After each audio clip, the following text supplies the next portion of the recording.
to share my screen.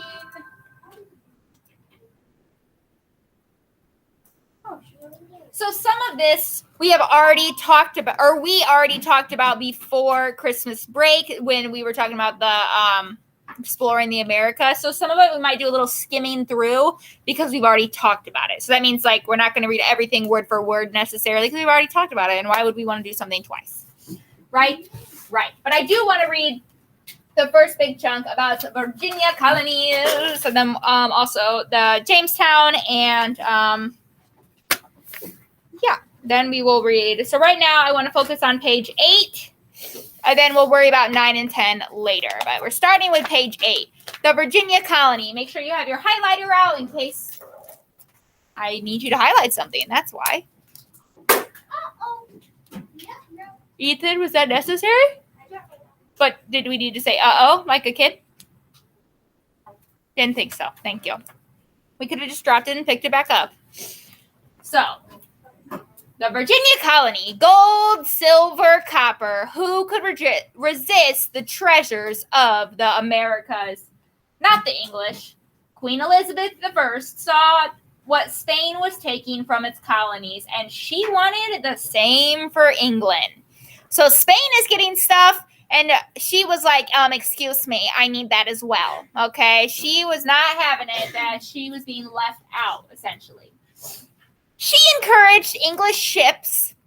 No, sorry, I don't know where I just saw the word ships. I'm sorry. She encouraged English sea captains to attack and plunder Spanish ships carrying treasures to Spain. So the queen, who's like in charge of people, literally, like she's like the head of, the society. She's like, attack them, take their stuff. She's like literally telling her people to be like criminals. So that's not very nice. I want you to highlight Queen Elizabeth I. And then I want you to just highlight her name for now, okay? England also wanted its own colonies that would send back raw materials, such as lumber. Raw materials are resources that can be turned into finished products and sold for profit. So like lumber, we could turn into a table or a chair or something like that. I want you to highlight the entire thing for raw materials or resources that can be turned into products and sold for a profit. I want that highlighted because that is like a specific thing, that raw materials. Hi, we're on page 8 of our social studies, or it's also on the screen. England's first attempts to establish a colony were failures.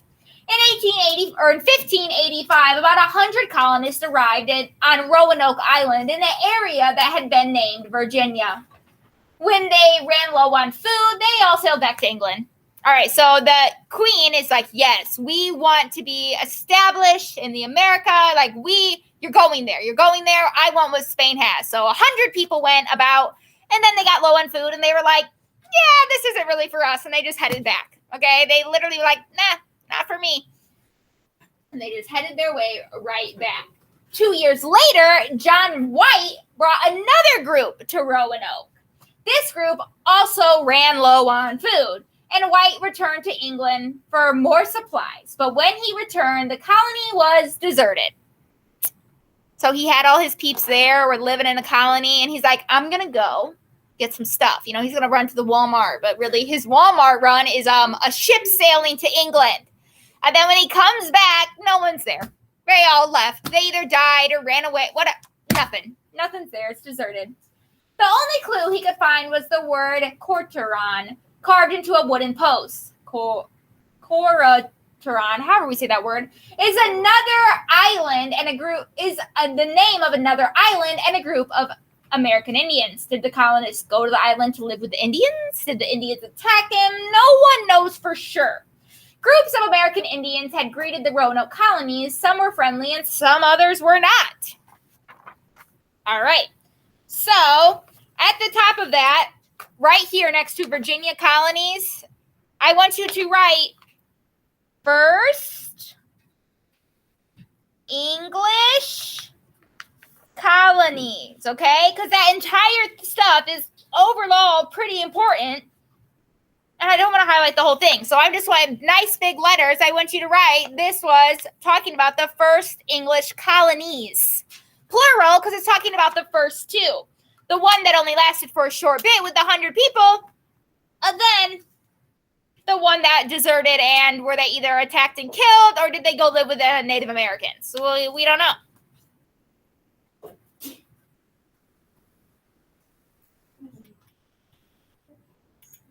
And then I want you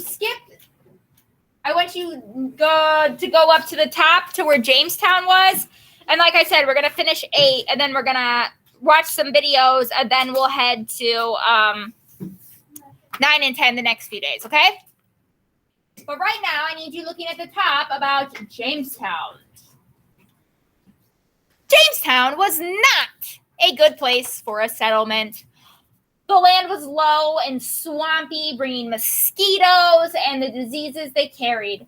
In addition, many of the men were not interested in farming. They had come to get rich. How did they think they were going to get rich? Gold, right? They heard that they, get rich quick by this copper and silver and gold. They're like, oh, heck yeah, we're going to do that. Well, sorry, they weren't interested in farming. Also, farming and swapping land can also be not that great. They did not know how to hunt and fish in their new home.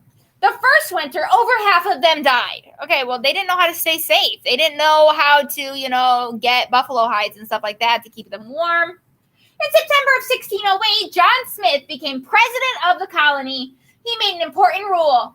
Anyone who did not work did not eat. For a time, the men put their attention to survival rather than finding riches. So he was saying, like, okay, well, if you don't help make the food, you don't get any food. So people had to actually worry about helping out instead of just looking for gold and silver. I want you to highlight that first chunk that just says Jamestown was not a good place for settlement. And then I would like you to highlight the last little chunk, starting in September all the way to the end, where it talks about John Smith and his very, very important rule. Very, very important rule, my friends.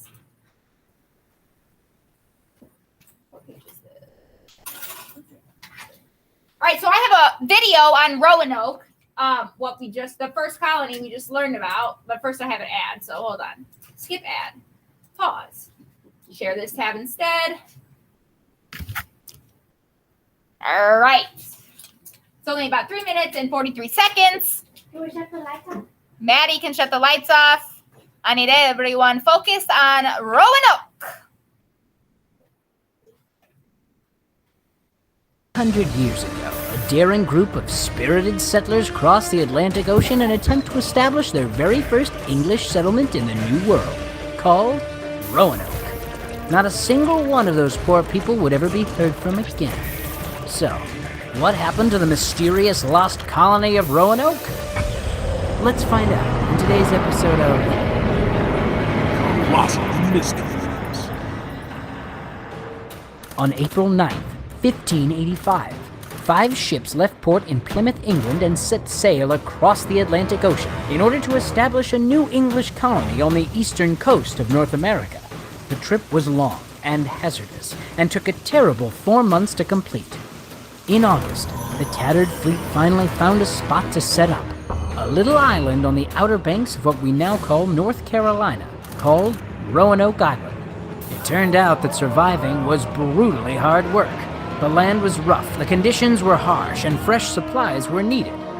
So the newly elected governor of Roanoke, John White, set sail back to England to plead with the Queen for more support, leaving his wife and newborn granddaughter behind, and promising to return within the year.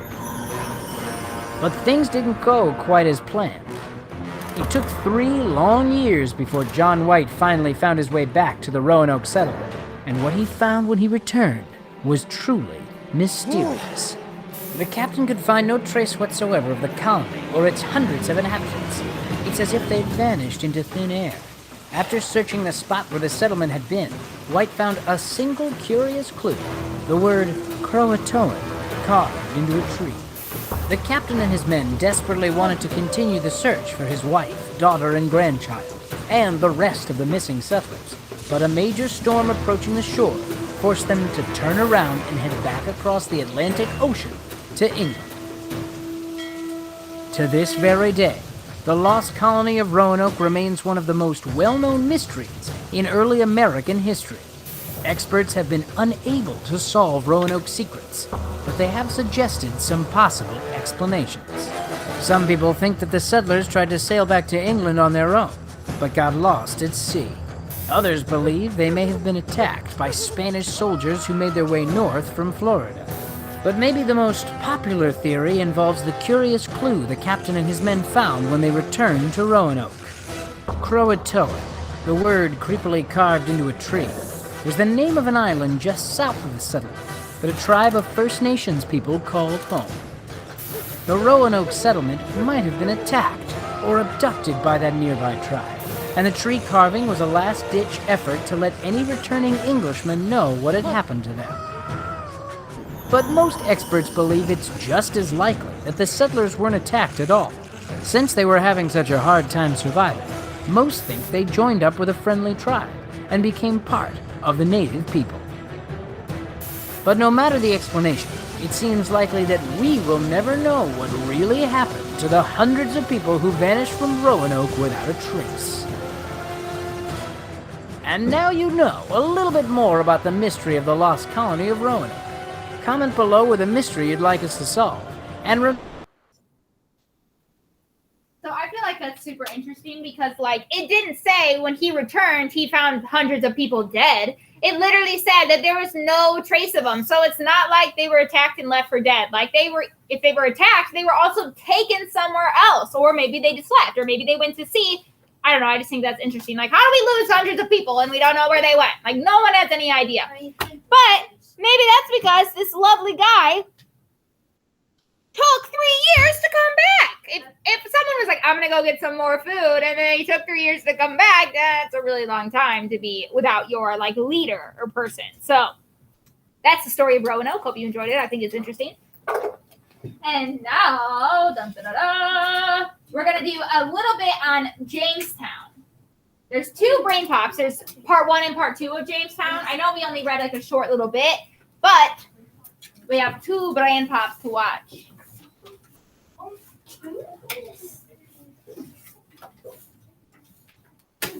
Rush, just stay seated, bud. You don't need to be moving around.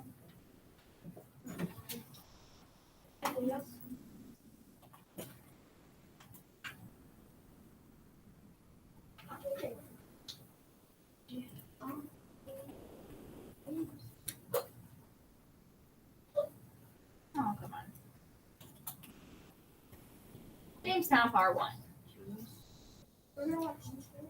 I literally already said that, Zoe. That wasn't Zoe. That Okay. was Ethan. That wasn't. All right, well, Ethan. You started that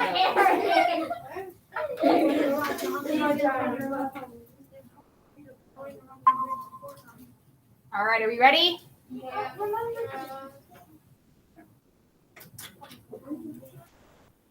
Got full screen. Okay, so this is about Jamestown.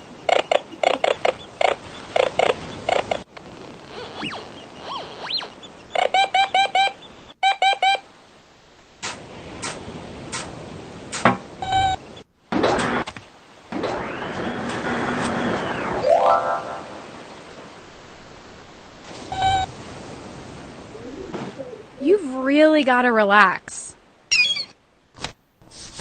Dear Rita and Moby, how did England set up its first colony in America? From Mr. Keeber's class. Well, it was kind of a trial and error thing. Emphasis on the error part. First, the English got off to a late start with the whole colonizing thing.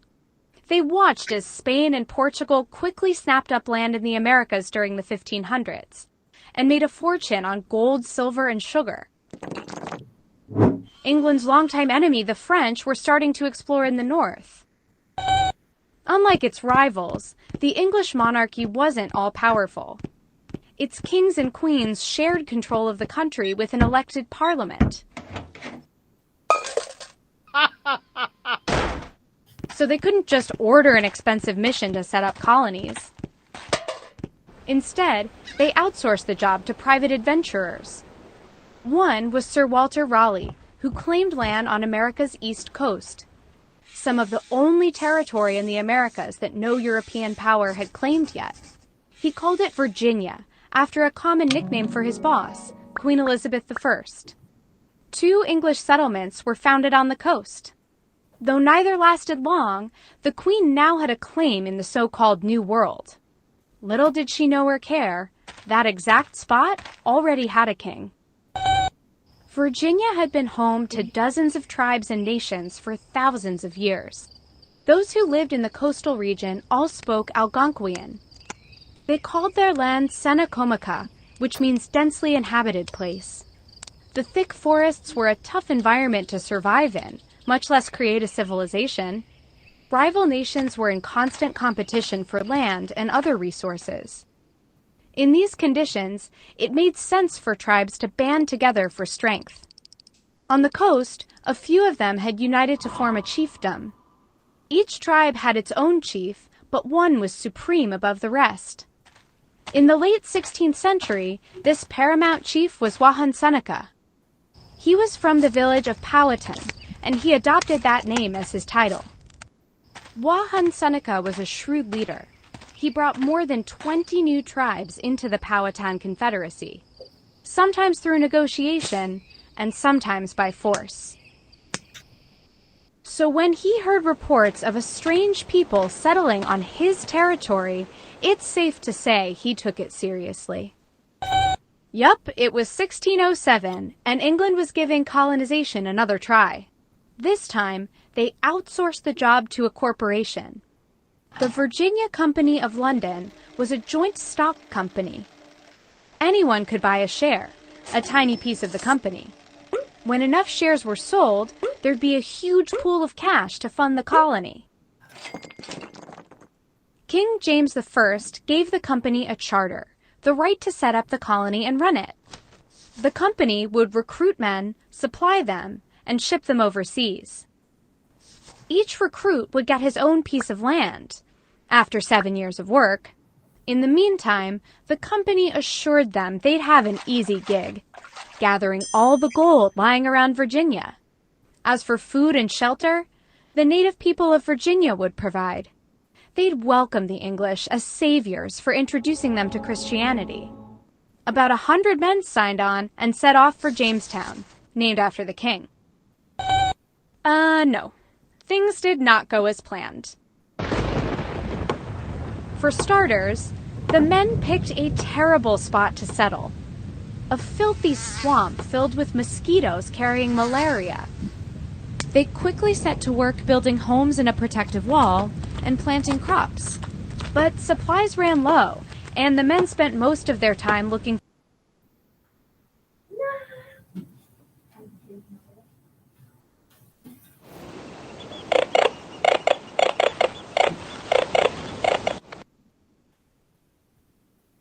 What is happening here?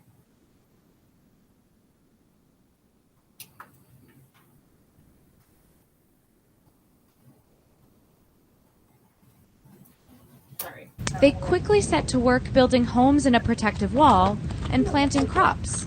But supplies ran low, and the men spent most of their time looking for gold instead of food.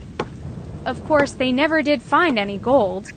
Within a few months, the majority died from disease or starvation. Fortunately for them, they had Captain John Smith. He led missions to explore the area, trading with Powhatan villages along the way. Most were eager to exchange food for the settlers' guns and metal tools. Wahan Seneca allowed these exchanges to happen, even though he knew the settlers sometimes stole from Powhatan villages. He figured the English could be a valuable ally against the rival nations that surrounded his confederacy. On one mission, Smith was captured and brought back to Wahan Seneca. The two forged a shaky alliance, aided by the chief's young daughter Matoaka, nicknamed Pocahontas. She learned English from Smith and taught him Algonquian, and she tagged along with adults on trade missions to Jamestown. Her presence was like a signal that a trading party had come in peace. But it wasn't long before relations between the two groups broke down. Find out why in Jamestown, Part 2. Well, that's just what we're gonna do.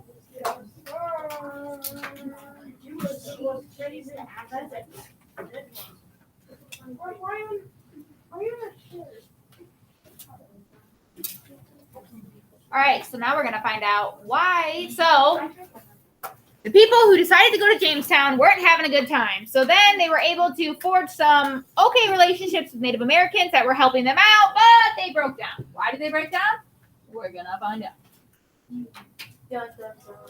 Oh yeah, winter.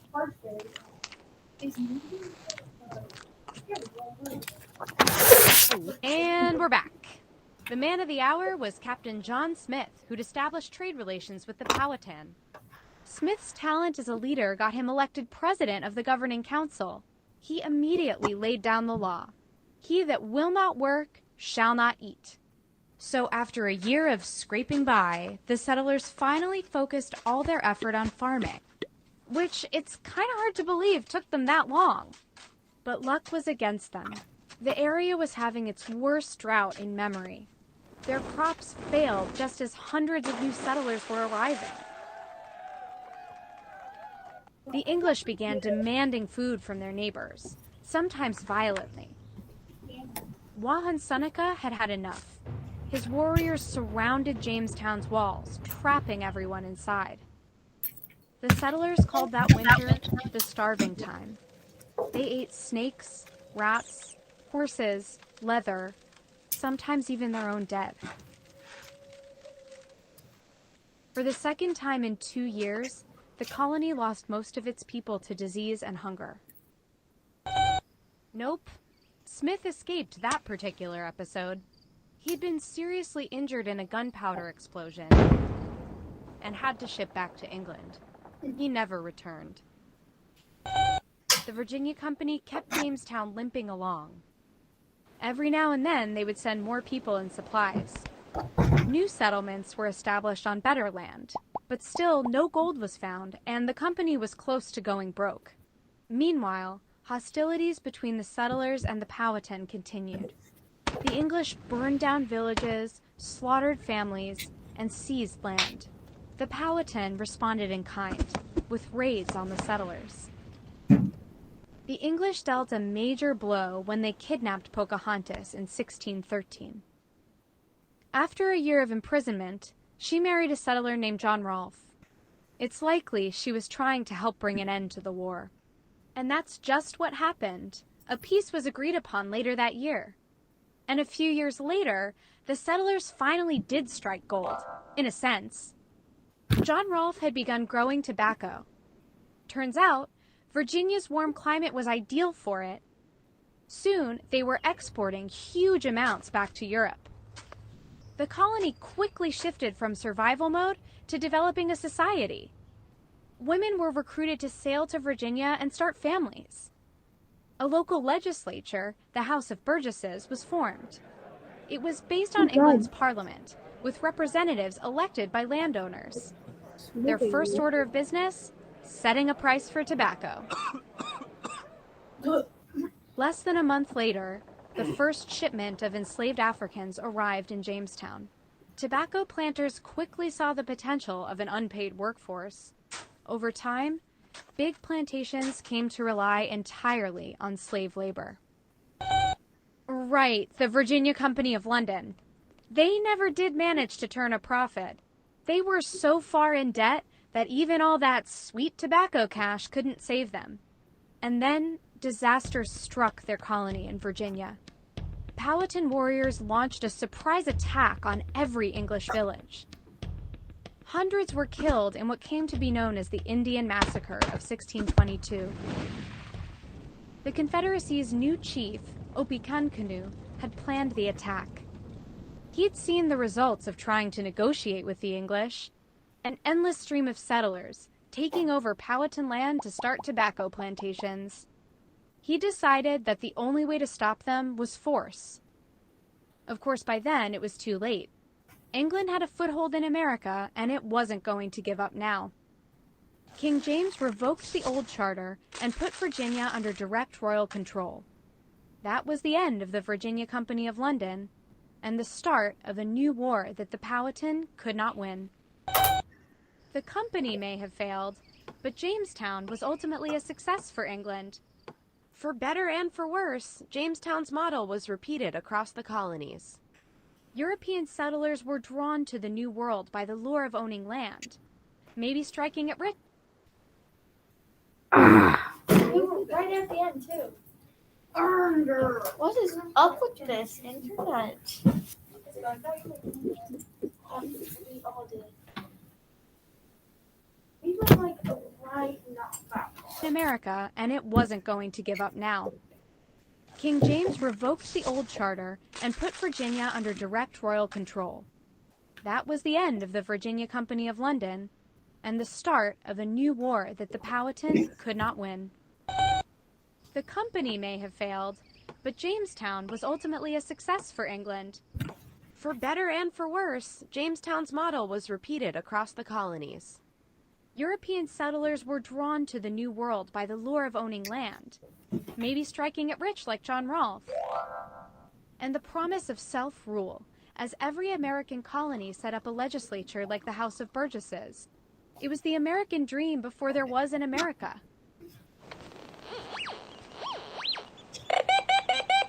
Move along, boys. This is my claim. You're welcome. You're welcome. Tobacco. So, light, ready? Anyways, Jamestown was a success for England, but it took a lot of work. It was not successful right away, and we also have to think why it was successful. It was successful because they used free labor of other people. They enslaved people in order to make it successful. They also, stole from Native Americans and stuff, and hurt many Native Americans along the way. So, although it was successful, it's not like they got to the top the right way. But also, they wouldn't have found the tobacco plant and how well that would have worked. They would have also had a really hard time continuing on. So, What's funny about it? Russ said tobacco. Tobacco. okay. Oh.